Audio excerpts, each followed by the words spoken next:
एक बार की बात है। एक छोटे से गांव में टोनू नाम का एक लड़का रहता था। टोनू अपने अत्यधिक लालच के लिए पूरे गांव में जाना जाता था। वह हमेशा अधिक चाहता था और जो उसके पास था उससे कभी संतुष्ट नहीं होता था।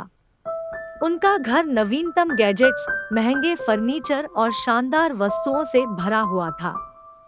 टोनू का लालच भौतिक संपत्ति से परे था। खाने के मामले में भी वह लालची था।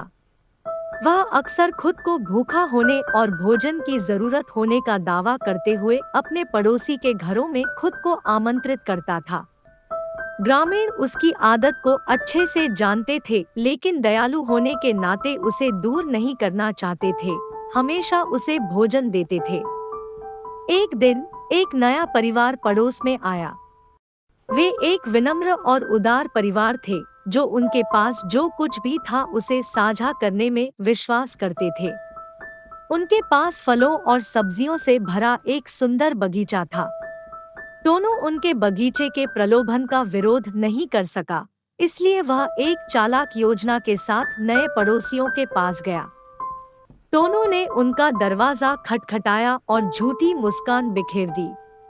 उसने उन्हें बताया कि वह एक प्रसिद्ध माली है और एक छोटे से शुल्क के लिए उनके बगीचे की देखभाल करने की पेशकश की।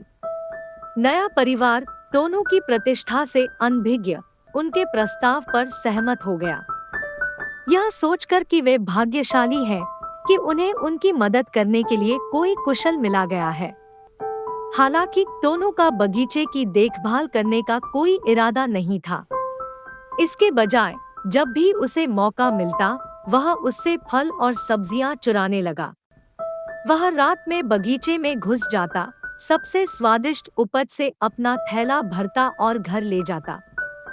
नए परिवार ने नोटिस करना शुरू किया कि उनका बगीचा धीरे धीरे खाली हो रहा था।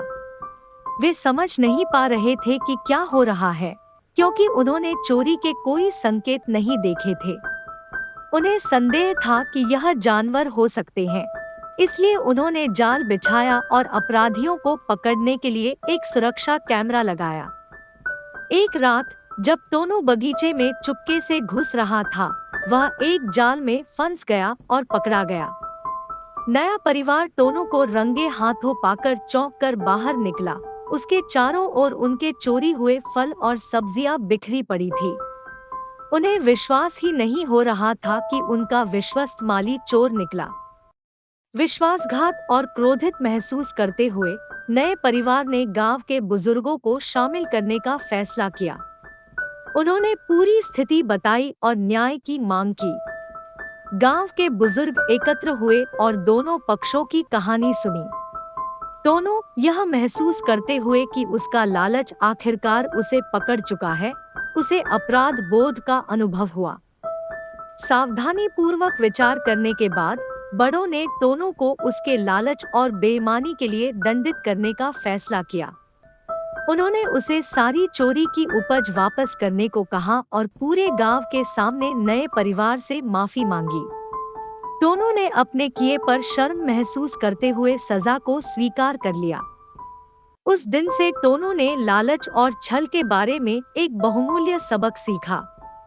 उन्होंने महसूस किया कि सच्चा सुख और संतोष भौतिक संपत्ति में या दूसरों का लाभ उठाकर नहीं पाया जा सकता है। उन्होंने अपने तरीके बदलने और अधिक ईमानदार और सार्थक जीवन जीने की शपथ ली। ग्रामीण टोनू के व्यवहार से निराश होने के बावजूद उसे दूसरा मौका देने को तैयार थे।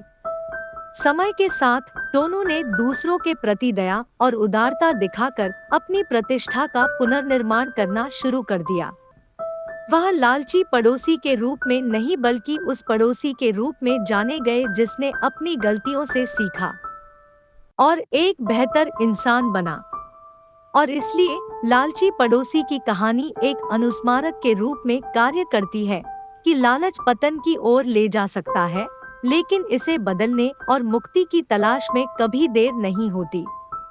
अगर आपको मेरी कहानी पसंद आई हो तो मेरे YouTube चैनल को सब्सक्राइब, लाइक, शेयर करना मत भूलना।